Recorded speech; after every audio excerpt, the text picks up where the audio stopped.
Nous sommes à la fin du IVe siècle après Jésus-Christ et l'Empire romain est déjà en plein déclin. En Chine, au contraire, dans le désert de Gobi à l'ouest du pays, on est en train de façonner ce qui deviendra le plus grand site de grottes sanctuaires du monde, un processus qui durera 1000 ans. Aujourd'hui, les grottes de Moga à Dunhuang sont en effet considérées comme l'une des plus importantes réalisations de l'art bouddhique, d'où un afflux incessant de touristes et d'archéologues depuis leur découverte il y a un peu plus d'un siècle.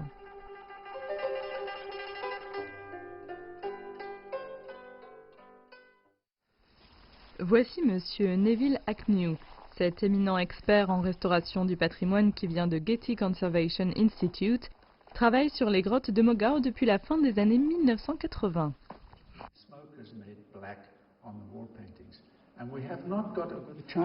Le peuple et le gouvernement chinois accordent une très grande valeur aux grottes de Mogao, les considérant même comme le plus important patrimoine culturel de Chine. En 1987, les grottes de Mogao furent inscrites sur la liste du patrimoine mondial de l'UNESCO, devenant par là même l'un des premiers sites chinois à y figurer. L'organisme en charge de la préservation des grottes de Mogao est l'Académie de Dunhuang. Neville Agnew débuta sa collaboration peu après la reconnaissance du site par l'UNESCO. En pratiquement 3 décennies de travail en commun, ce scientifique américain et l'Académie de Dunhuang ont accompli des progrès significatifs dans plusieurs domaines clés de la préservation du site: la lutte contre le sable, la conservation des fresques murales et la gestion du tourisme.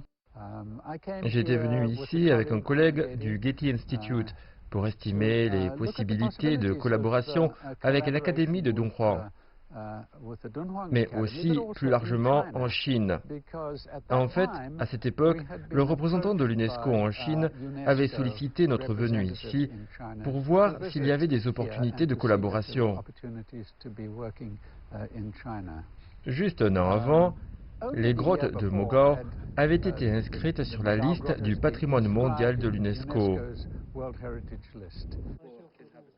Fan Tianshi est l'ancienne directrice adjointe de l'Académie. À l'époque, elle fut enthousiasmée des nouvelles idées qu'apportaient Neville Agnew et ses collègues.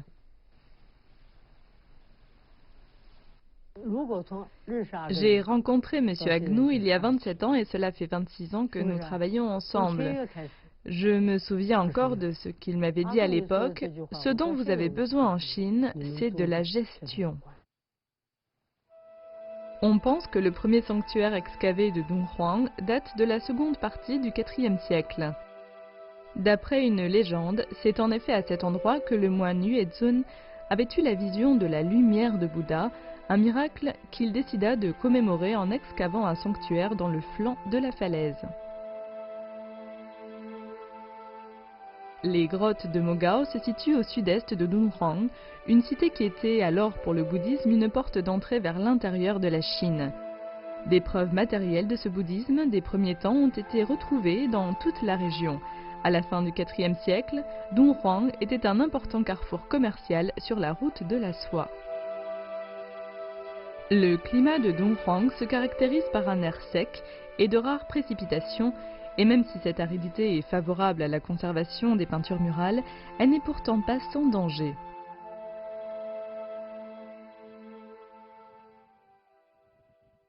Le sable, qui est naturellement associé à ce type de climat, fut le plus gros problème auquel dut faire face Neville Agnew lorsqu'il arriva aux grottes de Mogao. D'ailleurs, il se souvient très bien à quel point le sable donnait du fil à retordre aux experts de l'Académie de Dunhuang.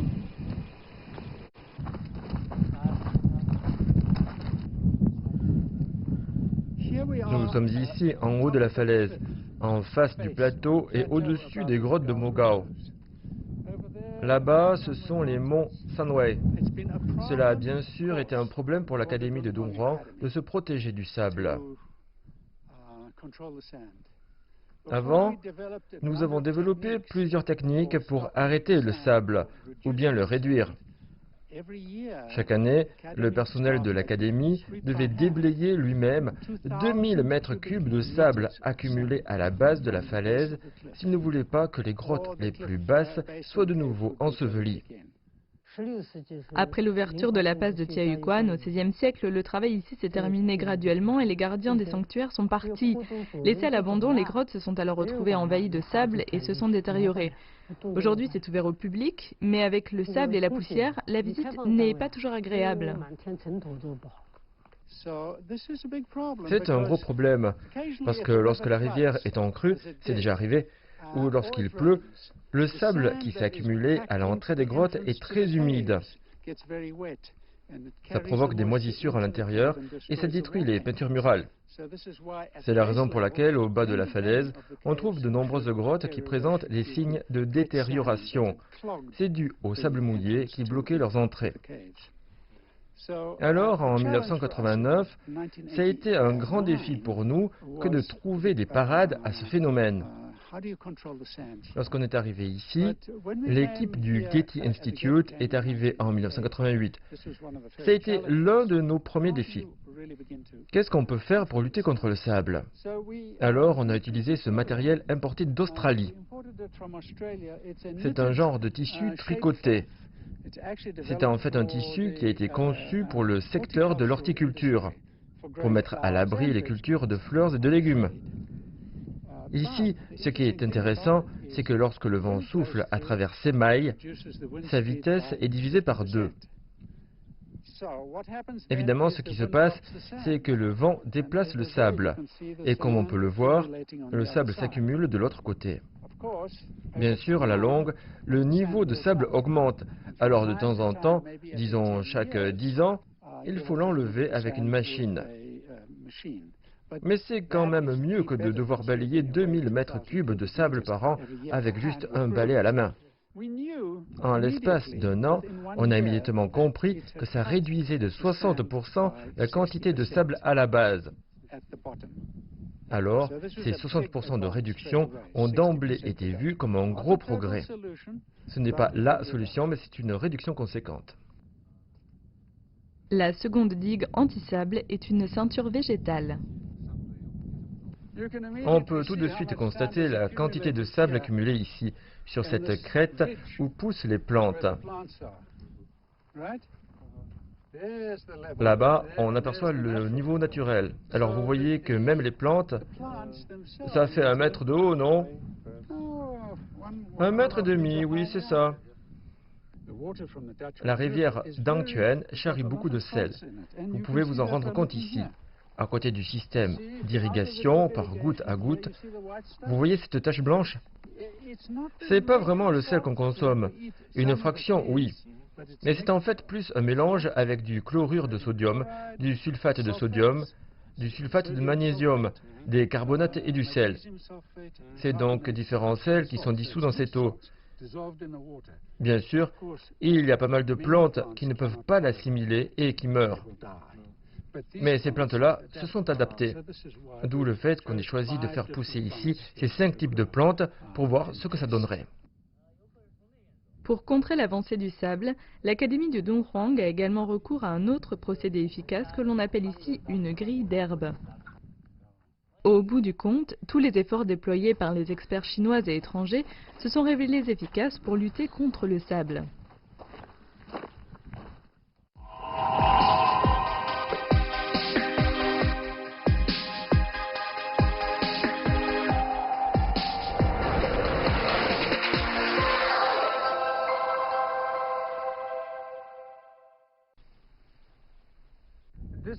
Dans le monde, c'est l'un des endroits que je préfère. Lorsque je viens à Dunhuang, ce qui m'arrive 2 fois par an, je fais toujours ce genre de pèlerinage le long de la rivière jusqu'à cet endroit merveilleux parce que j'y trouve la paix et la tranquillité. La paix, le calme et la beauté. Il y a ce paysage désertique, il y a cette rivière qui apporte de l'eau aux grottes, qui a donné son eau aux premiers moines qui ont creusé les premiers sanctuaires ici. C'est la rivière Dang Thuan. C'est un petit cours d'eau avec des roseaux et puis les belles couleurs de l'automne. Et dans le fond, il y a un stupa de la dynastie des Tang, dressé là, solitaire. C'est vraiment un bel endroit, un magnifique endroit. À mon avis, cet endroit est l'un des atouts, un atout naturel bien sûr, qui est associé au site des grottes de Mogao. Je pense même que c'est cette atmosphère particulière qui a incité les premiers moines à choisir l'endroit. Ici, ils avaient la possibilité de se retirer du monde pour entrer en contemplation et pour excaver leur sanctuaire et les décorer. La beauté et la spiritualité qui émanent des grottes de Mogao ont eu un profond impact sur Neville Agnew. Mais alors que les moines ont dédié une partie de leur vie à cette œuvre d'art, Neville Agnew dédie la sienne à les préserver. La grotte 85 est située à la base de la falaise, dans la partie sud des grottes de Mogao. Datant de la fin du IXe siècle et début Xe siècle après Jésus-Christ, les magnifiques peintures ornant les parois représentent les histoires que l'on trouve dans les écritures bouddhiques.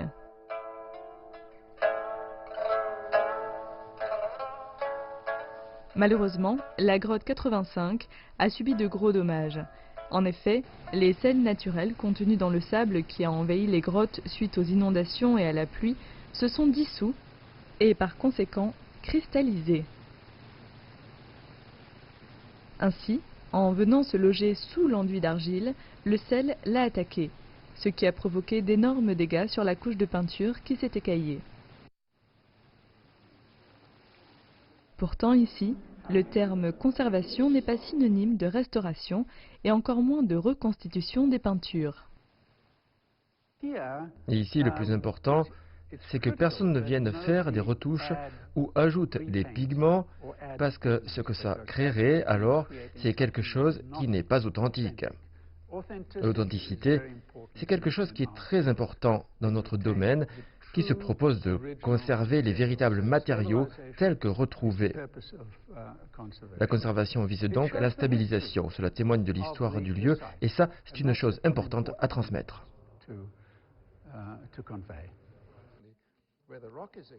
Les parois situées au premier niveau ont pratiquement été détruites. On peut même distinguer les cristaux de sel sur la pierre.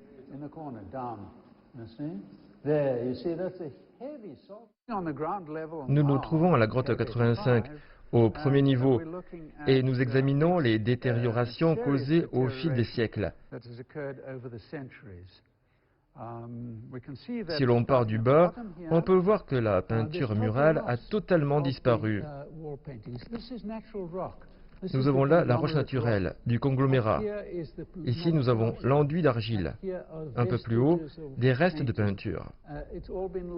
Tout a été perdu parce que la grotte a connu des inondations et que l'eau est montée jusque-là. Comme je l'ai dit avant, on peut voir les sels incrustés dans la roche et à quel point il la fragilise.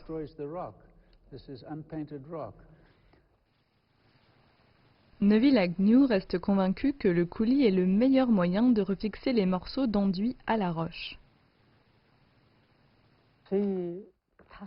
Il a essayé toutes sortes de remèdes. J'appelle ça des remèdes, mais en fait, c'est des matériaux de fixation. D'après ses collègues, Neville Agnew en a testé plusieurs douzaines, pratiquement une centaine en fait, dans un laboratoire américain. Il s'agissait de matériaux polymères qui étaient testés et triés. En somme, c'était un processus de sélection. Le travail de collaboration entre l'Académie de Dunhuang et le Getty Conservation Institute en vue de préserver la grotte 85 débuta en 1998. Il s'agissait entre autres d'injecter derrière l'enduit des fresques un coulis spécial mis au point par Neville Agnew et de le faire sécher avec une presse absorbante. Si l'on compare l'état des peintures avant et après, l'expertise de Neville Agnew a donné des résultats probants. En tout et pour tout, Neville Agnew consacra 7 années de travail à la grotte 85. Grâce à l'expérience qu'il a acquise, il put élaborer toute une méthodologie scientifique pour la préservation des fresques.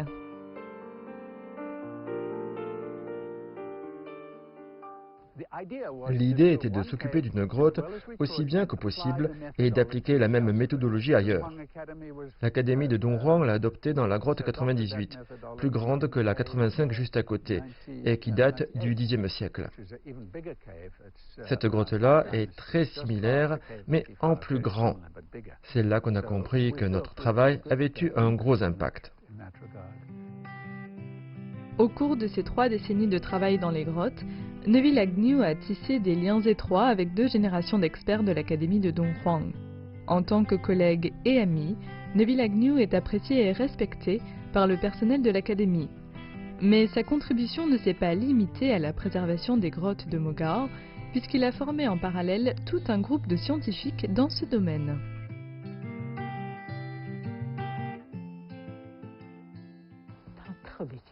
Neville Agnew est un grand professionnel, très exigeant et qui se donne des règles de travail très strictes. Il déteste les gens qui font du travail bâclé. Nous avons eu de la chance d'avoir un collègue tel que lui. C'est vrai que nous avons eu des désaccords, mais jamais sur le fond. En fait, c'est un vrai ami qui n'hésite pas à dire ce qu'il pense. Et seuls les vrais amis font ça. Alors, quelquefois, il peut faire des remarques tout à fait franches.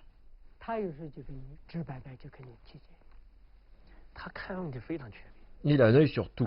Il ne s'occupe pas seulement des problèmes techniques, il supervise aussi la gestion.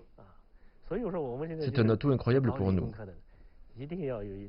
Je pense que ceux qui sont dans les techniques et les sciences comme nous, il nous faudrait un esprit plus littéraire, une plus grande capacité à communiquer, une vision plus élargie des choses. À son contact, nous avons vraiment beaucoup appris. Je peux même affirmer que le développement de ma carrière à l'Académie de Dunhuang s'est effectué au même rythme que la collaboration qu'on a eue avec nos homologues américains.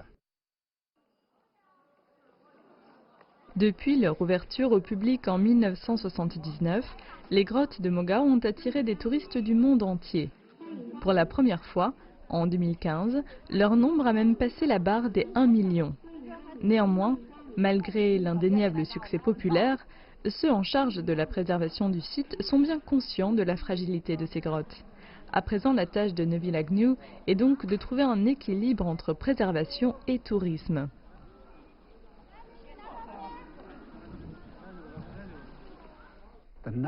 D'après nos estimations, le personnel peut tout à fait prendre en charge aux alentours de 6000 visiteurs par jour. Il faut savoir que nous avons ici 492 grottes décorées.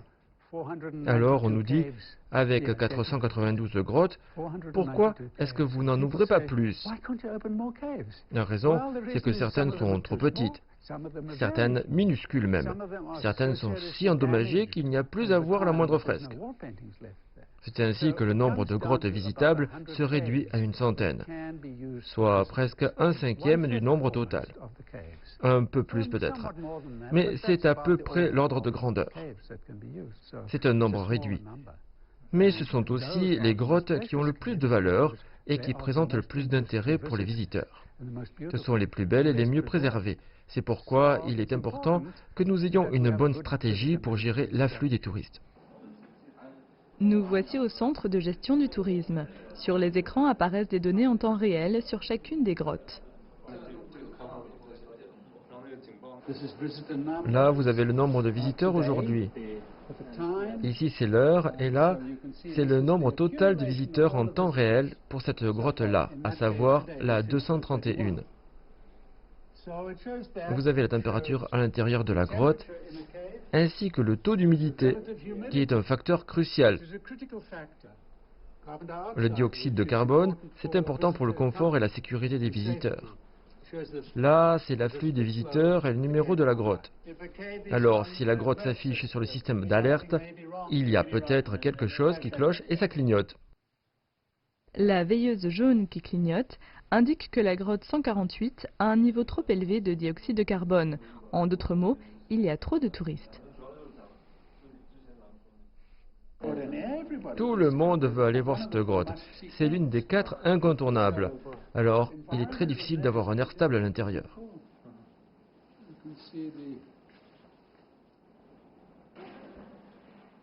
Le travail des employés consiste à contrôler le nombre de visiteurs, ce qui permet de garantir leur sécurité tout en protégeant les fresques de la grotte.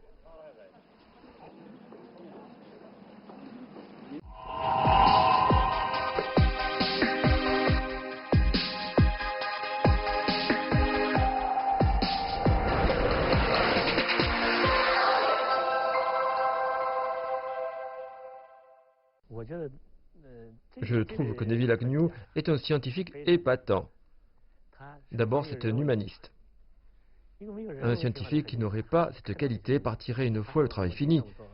Depuis plus de 20 ans, c'est son humanisme qui l'a fait rester avec nous.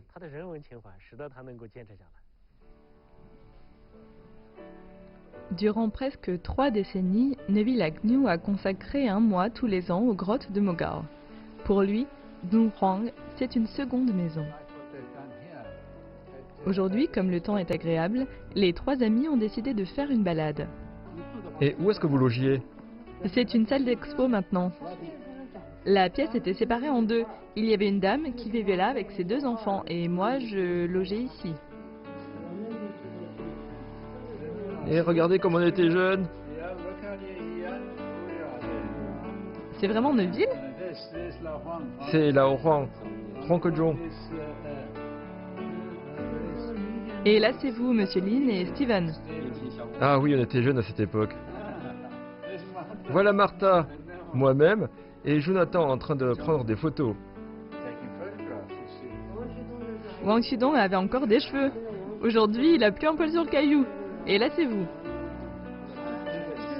C'est à peu près à la même époque quand on a installé... Oui, la barrière anti-sable. Ça doit être en 89 ou 90. Là, je faisais le guignol. Et c'était où? En Australie? Non, c'était aux États-Unis. Ah, Washington. Quel comique je fais. Principe pour la préservation du patrimoine chinois fut le fruit le plus précieux de cette collaboration. Neville Agnew y consacra d'ailleurs toutes ses forces. Et puis on a commencé à travailler sur le projet. Ça s'appelle Principe pour la préservation du patrimoine chinois. Après de nombreuses années de travail, cet ouvrage a été publié en 2004. À présent, on le remet à jour en y ajoutant beaucoup de choses. Celui-ci, c'est la première édition, dans laquelle il est expliqué qu'en Chine, la gestion du patrimoine a des faiblesses. Depuis 1982, il y avait une loi concernant la préservation du patrimoine. Il y avait bien des règles de mise en pratique, mais ce n'étaient pas des obligations normatives, c'était juste des principes. Mais ici, vous avez des règles très précises qui vous donnent aussi les moyens d'apprécier vos résultats par rapport à un standard. Cela peut aussi vous servir de manuel de gestion. Et je trouve que c'est vraiment du beau travail. Aujourd'hui, Neville Agnew a prié Fan Xinshi et Huang Kejong de se joindre à lui pour discuter de la seconde édition de l'ouvrage.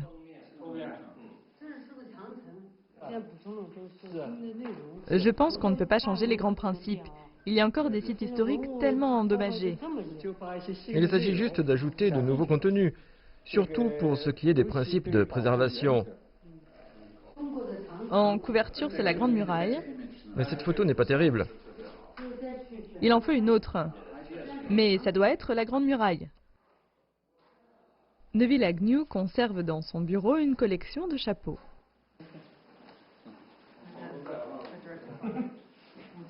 Il faut que je le mette? Mais c'est pas mal du tout. Va te voir dans la glace, c'est pas mal. Faites-moi passer celui qui est en paille à gauche. Celui-là est mieux. C'est ce que Madame Fan avait l'habitude de porter quand elle était jeune et qu'elle travaillait dans les champs.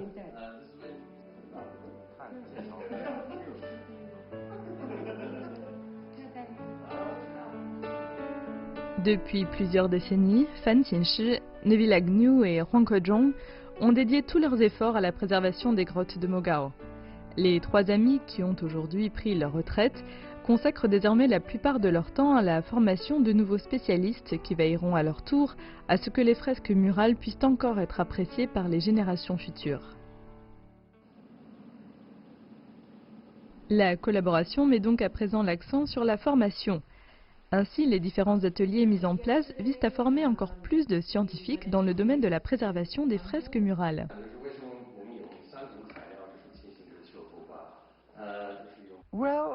En fait, je me sens fier. Fier de ce que nous avons fait ensemble. Je pense qu'on a obtenu des résultats incroyables. Tout aurait pu être mieux, plus rapide ou bien accompli d'une manière plus efficace. Mais l'un dans l'autre, je pense que ça a donné des résultats spectaculaires, ici à Donghua en Chine. Je pense d'ailleurs que cette collaboration devrait servir d'exemple pour d'autres collaborations entre différents pays et différents peuples. À côté de son travail de conservation, Neville Agnew s'est toujours efforcé de faire connaître les grottes de Mogao. Le Getty Center prépare d'ailleurs une exposition spéciale qui se propose de reconstituer les grottes et leurs fresques.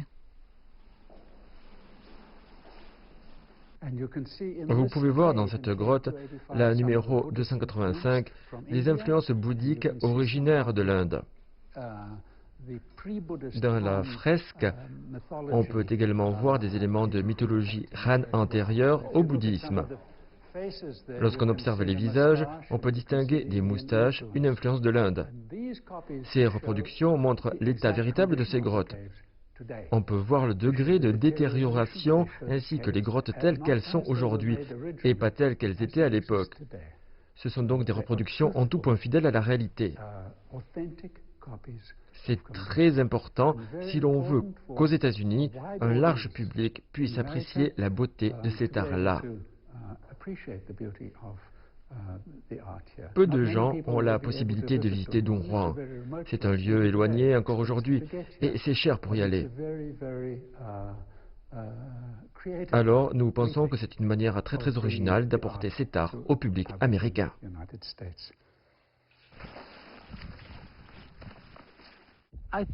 À mon avis, peu de visiteurs des grottes de Mogao comprennent qu'il existe un autre élément donnant aux grottes la valeur qu'elles ont. Ils voient la beauté qui se dégage de cet art, ils voient les fresques murales, ils voient les sculptures et ils trouvent ça splendide. Et c'est la valeur première en effet. Mais il y a un autre trésor caché. Pour le trouver, il faut juste remonter la rivière sans se presser et contempler le paysage. Vous découvrirez alors une toute autre dimension à la vie, une forme de spiritualité. Vous devriez jeter un coup d'œil à ces rochers, ils sont aussi très intéressants. Ils ont été apportés ici par la rivière. Au milieu de cette beauté naturelle et mystique, Neville Agnew a tout loisir de méditer. Mais il peut tout autant y trouver de quoi se faire beau. C'est pour faire cow-boy? Ah, vous pouvez le couper au montage. Paix, calme et beauté, trois choses que Neville Agnew voudrait préserver à tout prix.